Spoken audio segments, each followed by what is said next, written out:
vaig començar perquè tenia necessitat de menjar aliments de qualitat. I anava al mercat o a qualsevol establiment i no trobava els aliments que jo volia. I llavors vaig decidir muntar la meva pròpia empresa d'agricultura ecològica.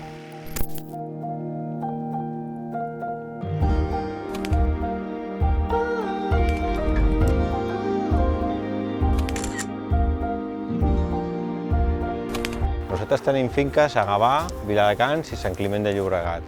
El total de la nostra explotació són actualment 20 hectàrees d'horta ecològica certificada.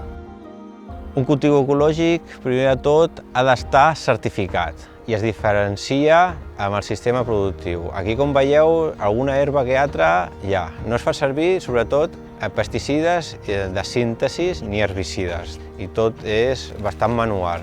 I aquí el que busquem és el futur de tenir un sòl viu que tingui molt de futur, que jo vingui 20 generacions després i que tingui un sòl de qualitat perquè ells puguin treballar.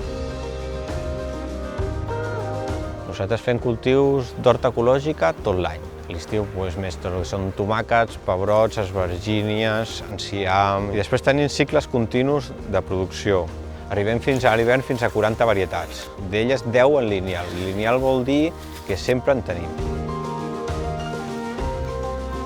Collim el seu punt òptim de maduració, per tant obtenim unes propietats nutritives molt millor que altres que fa un de llarg recorregut.